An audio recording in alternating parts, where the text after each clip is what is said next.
பொம்மி இப்ப வீட்ல இருந்து ஏன் முன்னாடி தான் உனக்கு ஃபோன் பண்ணா. அவ சித்தார்த் கிட்ட போனை கொடுன்னு சொன்ன உடனே நீ போனை கட் பண்ணிட்டியேமா. ஏமா அப்படி பண்ண? எனக்கு எந்த காலும் வரலையே. தாத்தா இல்ல தாத்தா, இவங்க போய் விடு விடு. எதா இருந்தாலும் இனிமே அதை போட்டு ஆராய்ச்சி பண்றதுல எந்த வித அர்த்தமும் இல்லை. இத பாருமா தமன்னா, சித்தார்த்தியும் இவ்வளவு நேரம் போன் எடுக்காம உன் கூட இருந்தான்னு எனக்கு இப்பதான் புரியுது. உன்னை இவ்வளவு சீரியஸான நிலைமையில விட்டுட்டு அவன் வர வேண்டான்னு முடிவு எடுத்திருக்கான். அது நல்லதுதான். ஆனா எங்க நிலைமையில இருந்து யோசிச்சு பார்த்தாதான் உனக்கு ஒரு விஷயம் புரியும். இன்னைக்கு தான் இவங்க 2 பேருக்கும் கல்யாணம் ஆகி முதல் நாள். புது வாழ்க்கையை தொடங்க போறாங்க. இந்த சூழ்நிலையில சித்தார்த் வீட்டுல இல்லாம ஹாஸ்பிட்டல்ல இருக்கிறது அவ்வளவு நல்லதா இருக்காதுமா. புரிஞ்சுக்க, அது நல்ல சகுனமாவும் இருக்காது. அதனால நீ தப்பா நினைக்கலன்னா என் பொண்ணு வளர்மதி உனக்கு இங்க துணையா இருப்பா. நான் சித்தார்த்த வீட்டுக்கு கூட்டிக்கிட்டு போயிடலாம். Sure sure. நானும் இப்ப சித்தார்த் கிட்ட சொல்லிட்டு தான் இருந்தேன் கிளம்புங்கன்னு சொல்லி. எனிவே நான் வெளியே ஒரு மீட்டிங்காக போயிருந்தேன், லேட் ஆயிடுச்சு. நோ ப்ராப்ளம், நான் தமன்னாவை பாத்துக்கிறேன். Please Sid, you carry on. All the best. வேற என்ன உதவி தேவைப்பட்டாலும் யோசிக்க வேண்டாம். எந்த நேரமானாலும் எங்களுக்கு ஃபோன் பண்ணுங்க. உடனடியா நான் முடிஞ்ச உதவிகளை செய்யறேன். Sure sir. Thanks for your words. Siddharth, பாப்பா போலாம்.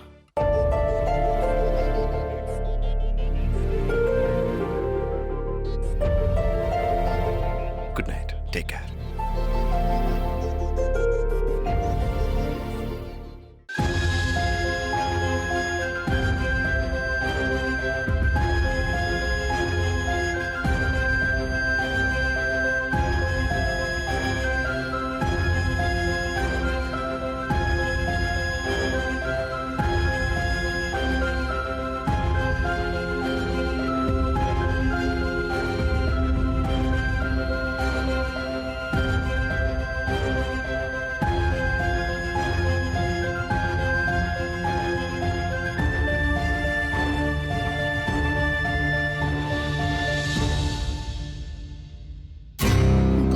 Good night. It's a bad night, mom.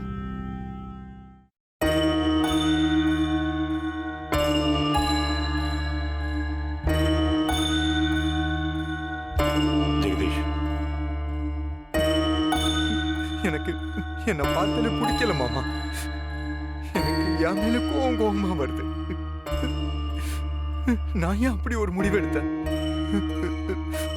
அடுத்தவங்க வேணா என்ன அசிங்கப்படுத்தி இருக்கலாம், அவமானப்படுத்தி இருக்கலாம்.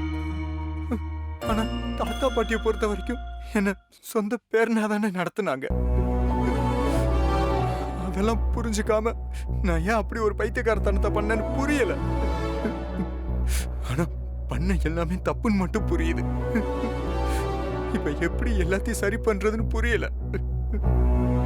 இது பாரு ஜெகதீஷ், நீ வேணா அப்படி நினைக்கலாம். என்னை பொறுத்த வரைக்கும் நீ பொம்மியை கல்யாணம் பண்றதுல இருந்து தப்பிச்சு வந்திருக்கன்னு தான் என் மனசுக்கு தோணுது. உங்களுக்கு அந்த மாதிரி வேணா தோணலாம். ஆனா ஒரு விஷயம் மாமா, சத்தியமா நான் இப்படி வந்ததுனால தாத்தாக்கு உடம்பு சரியில்லாம போகும், இப்படி சீரியஸ் ஆகும்னு நான் நினைக்கவே இல்லை. இனிமே நான் இந்த வீட்டு பக்கம் வரல, விட்டுருங்க. நீ வராம போனா நான் உன்னை வச்சு போட்டிருக்கிற கணக்கு அத்தனையும் வீணா போயிடுமே ஜெகதீஷ். இதை பாரு ஜெகதீஷ், நடந்ததை பத்தி பேசி அழுது எந்த பிரயோஜனமும் இல்லை. இனிமே நடக்க போறது என்னன்னு பார்ப்போம். இல்ல மாமா, நான் ஒரு கொலகாரன் மாமா, கொலகாரன். தாத்தாவுக்கு மட்டும் ஏதாவது ஆயிருந்தது நான் உயிரோடவே இருந்திருக்க மாட்டேன், செத்து போயிருப்பேன். நல்ல வேலை சித்தார்த்த எடுத்த நல்ல முடிவு தாத்தா உயிரை காப்பாத்திருச்சு. உண்மையிலேயே நான் அவருக்கு தேங்க்ஸ் சொல்லணும். இப்போதைக்கு நீ வீட்டுக்கு வர்றதுதான் நல்லது. அப்பதான் கோவத்துல இருக்கிற பத்மநாப மச்சானையும் சமாதானப்படுத்த முடியும். ஏன், என்னாச்சு? நீ கல்யாண மேடையில இருந்து எழுந்து போவேன்னு யாருமே எதிர்பார்க்கல, குறிப்பா அவரு. நீ அப்படி பண்ணதுனாலதான் சித்தார்த்தோட வாழ்க்கை முழுசா வீணா போச்சு. பொம்மிய சித்தார்த் தலையில கட்டி வச்சுட்டாங்கன்னு அவருக்கு உன் மேல பயங்கர கோவம். இப்போ அந்த கோவம் முழுக்க முழுக்க உன் மேலதான் இருக்கு. அவன் என்கிட்ட கோவப்படுறதோ இல்ல கேவலப்படுத்துறதோ புதுசா நடக்கிறதா என்ன வழக்கமா நடக்கிறதானே? நான் செய்யாத தப்புக்கு அவர் எதிர்த்து பேச மாட்டேன். செஞ்ச தப்புக்கா எதிர்த்து பேச போறேன். நான் அதை தாங்கிக்கிறதுக்கு தயாரா இருக்கேன் மாமா.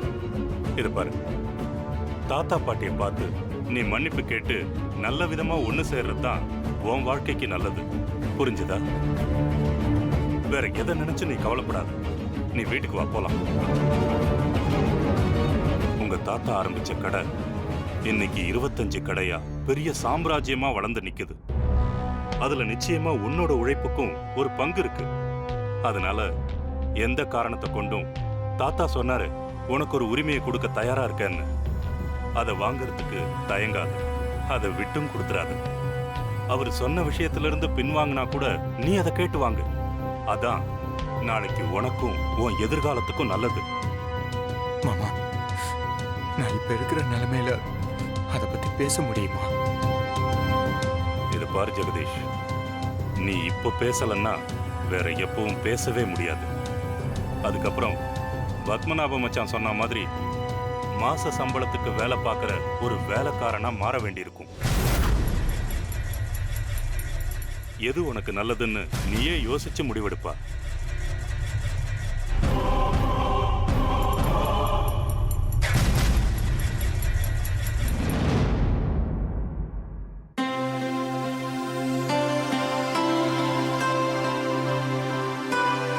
சித்தார்த்,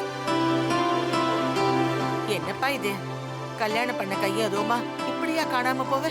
நாங்க என்னன்னு நினைக்கிறதுப்பா?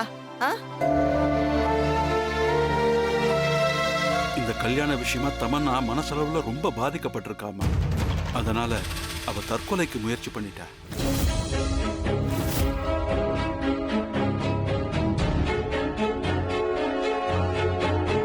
இந்த பிரச்சனையால தான் சித்தார்த் போன் எடுக்க முடியாம லாக் ஆகி அங்கேயே இருந்திருக்கான். நாங்க போய் தமனா வீட்டுக்கிட்ட விசாரிச்சு கையோட ஹாஸ்பிட்டல் போய் இவனை பார்த்து கூட்டிக்கிட்டு வரோம். இப்ப எப்படி இருக்கு தமனாவுக்கு? நல்லா இருக்கா. அட்வைஸ் பண்ணிட்டு தான் வந்திருக்கேன். இனிமேல் இந்த மாதிரி பைத்தியக்காரத்தனம் எதுவும் பண்ணக்கூடாதுன்னு. வாங்க மாப்பிள்ள சார்.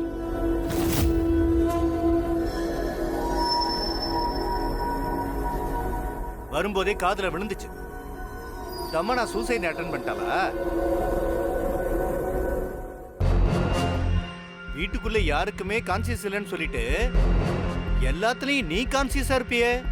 குடிக்கிற டீல இருந்து சாப்பிடுற சாப்பாடு வரைக்கும் கான்சியஸ் தேவைம்ப. உன் கான்சியஸ் என்னாச்சு தம்பி? டேய் பத்து, பேசாம இருடா. இருங்கப்பா, சில விஷயங்களை சூட்டோட சூடா பேச வேண்டிய நேரத்துல பேசித்தான் ஆகணும். உன் லைஃப்ல நீயே மண்ணவாரி போட்டுக்கிட்டியே. இனிமே அதை சரி பண்ணவே முடியாது. நான் சொல்றது எதையுமே கேட்க கூடாதுன்னு வீம்போட இருந்தியே. இப்ப எவ்வளவு பெரிய தப்பான முடிவு எடுத்திருக்கேன்னு கொஞ்சமாவது யோசிச்சு பாரு. சார் ஒரு நிமிஷம்.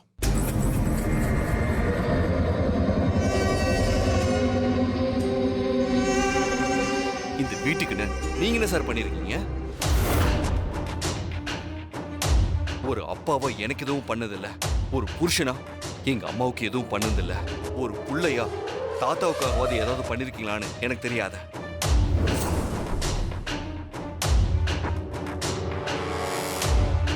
ஆனா என் தாத்தாவுக்காக நான் இதை செஞ்சேன். என் அம்மா செஞ்சு கொடுத்த சத்தியத்துக்காக நான் இதை செஞ்சேன். இத பாருங்க சார், நான் செஞ்சது தப்புன்னா திரும்ப திரும்ப இந்த தப்பு பண்றதுக்கு நான் தயாரா தான் இருக்கேன். அதனால இது இஷ்யூ ஆகாதீங்க. சித்தார்த், நீயாவது அமைதியா இருக்க கூடாதாப்பா? தாத்தா, சில விஷயங்களை சூட்டோட சூட திருப்பி கொடுத்துடணும். அப்பதான் சம்பந்தப்பட்டவங்களுக்கு உரைக்கும்.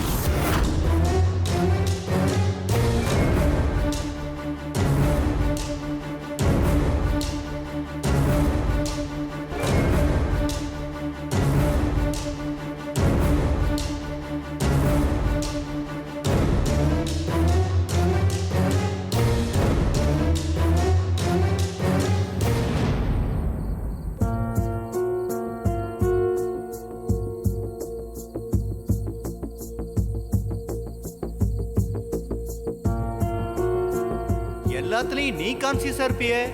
குடிக்கிற டீல இருந்து சாப்பிடுற சாப்பாடு வரைக்கும் கான்சியஸ் தேவைம்ப. உன் கான்சியஸ் என்னாச்சு தம்பி?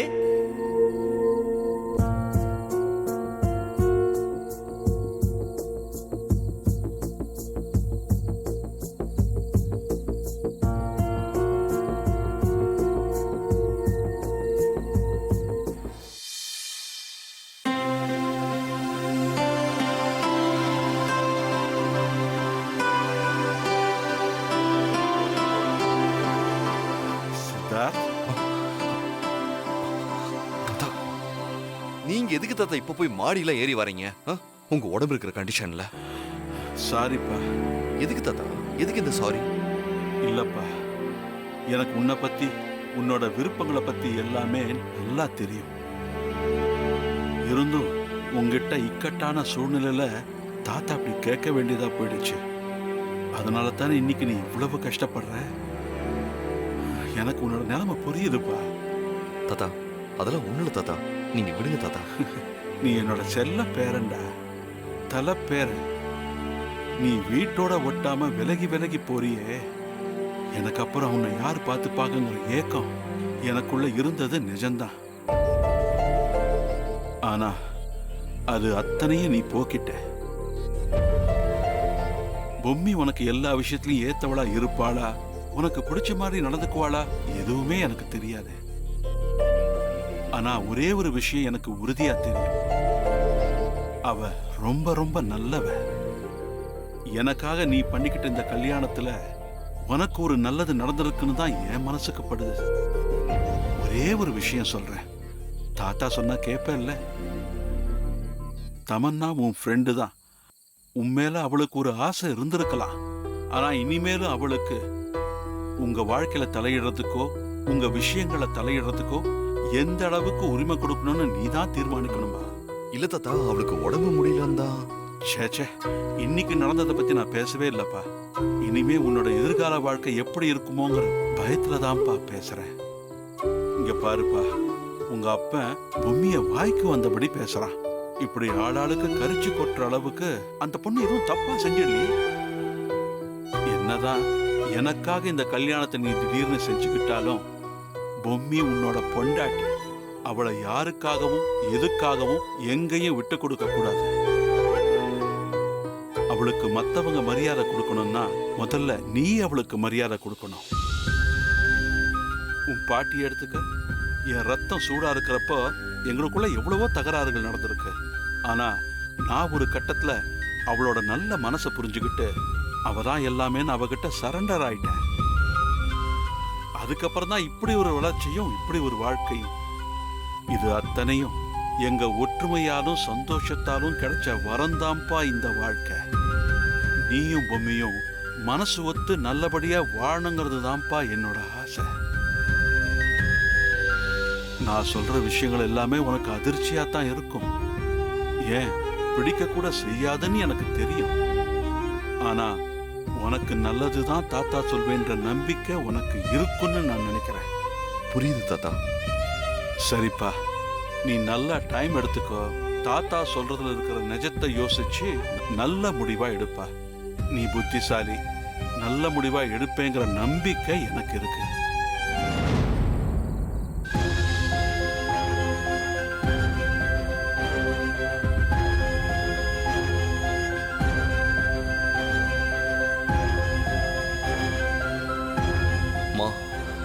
ஏமா ஏமா என் வாழ்க்கை இப்படி ஆச்சு?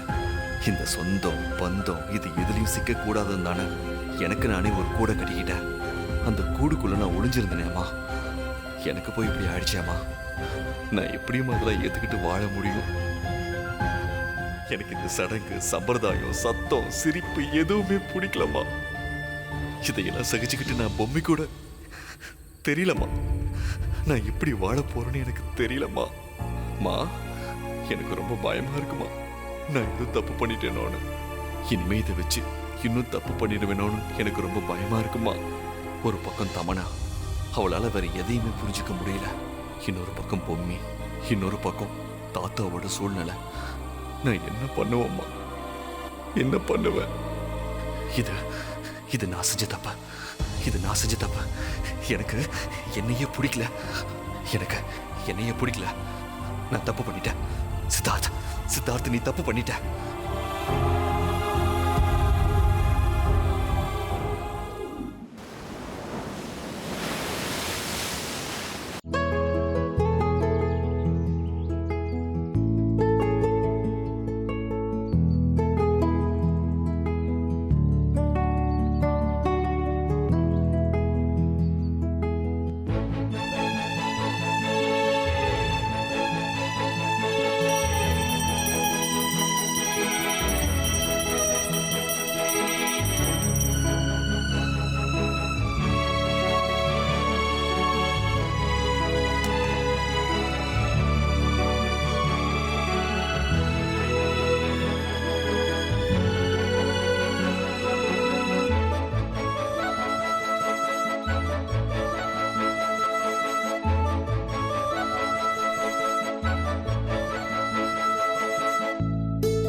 மார்னிங் சித்தார்த்.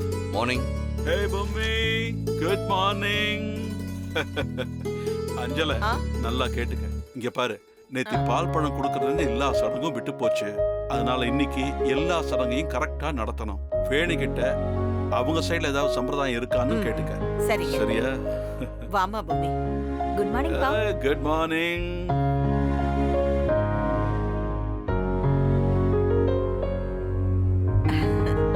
பொம்மி, ஒரு மருமகளா இந்த வீட்டுக்குள்ள வந்திருக்கம்மா. கடவுளை வேண்டிக்கிட்டு அடுப்ப பத்த வை. உன் வரவால இந்த வீடு தழைச்சு ஓங்கணும். சரியா? நல்லா இருமா. நல்லா இரு. எழுந்துரு. போம்மா.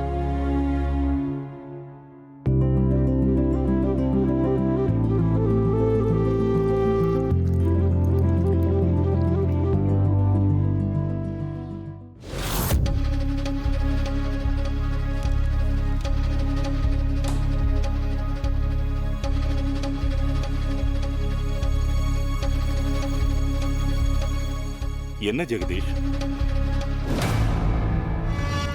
ஏன் தயங்குற? நம்ம வீடு தானே, உன் தாத்தா தானே, போ. போப்பா.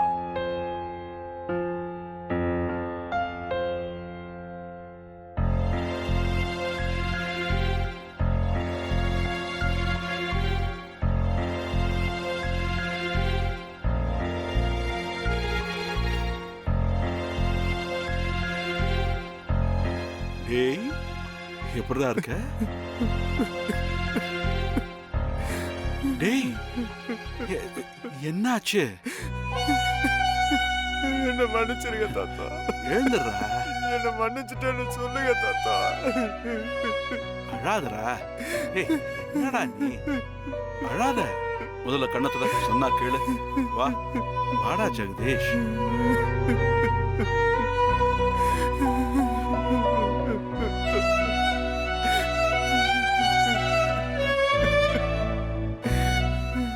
நாங்கெல்லாம் இருக்கோட. ஏன் நீ? டேய், எங்கடா வந்த? உன்னை யாரா வீட்டுக்குள்ள விட்டாரு? பத்து பத்து, அமைதியா இரு. எப்ப பாரு ஏன் இப்படி கத்திக்கிட்டே இருக்க? இத வீடு நினைச்சியா இல்ல வேற ஏதாவது நினைச்சியா? அப்பா, உங்களுக்கு வேணா இவனை ஏத்துக்கிற அளவுக்கு பெருந்தன்மை இருக்கலாம். ஆனா எனக்கு அந்த அளவுக்கு பெருந்தன்மை கிடையாதுப்பா.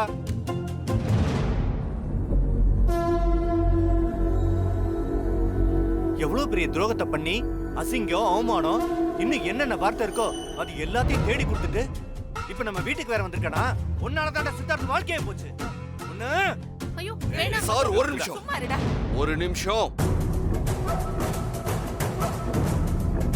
இங்க பாருங்க, எல்லாத்தையும் காது கொடுத்து கேட்கறாங்கிற ஒரே காரணத்துக்காக என்ன வேணா பேசலாங்கிறத முதல்ல நிறுத்துங்க. இப்ப நீ வக்காலத்து வாங்கிட்டு வந்து அவனை நல்லவன் சொல்ல போறியா? ஜெகதீஷ் நல்லவனா கெட்டவனாங்கிற ஆராய்ச்சிக்கு இது இடம் இல்ல. தாத்தாவை பொறுத்த வரைக்கும் என்னைக்குமே பேரனா தான் நினைச்சிட்டு இருக்காரு.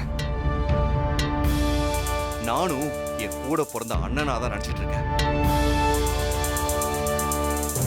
ஆனா நீங்க தான் அலட்சியமா ஒரு வேலைக்கார மாதிரி நினைக்கிறீங்க. சித்தார்த், நீ அளவுக்கு மீறி பேசுற. அளவுக்கு மீறி எல்லாம் ஒண்ணுமே பேசல. நீங்க பேசின விஷயத்தை தான் நான் சொல்றேன். தாத்தா கல்யாணத்துக்கு முன்னாடி என்ன சொன்னாரு? ஜெகதீஷ பிசினஸ்ல பார்ட்னர் ஆக்குன்னு வந்து நின்னார்ல, அப்ப நீங்க என்ன சொன்னீங்க? அதெல்லாம் ஒண்ணும் பண்ண முடியாது, வேணும்னா வெறும் சம்பளம் மட்டும் கொடுக்கலான்னு பேசுறீங்களா? அது ஜெகதீஷ்க்கு தெரியாதுன்னு நினைச்சிட்டு இருக்கீங்களா? அத வெளியே நின்னா அவன் கேட்டுக்கிட்டு தான் இருந்தான்.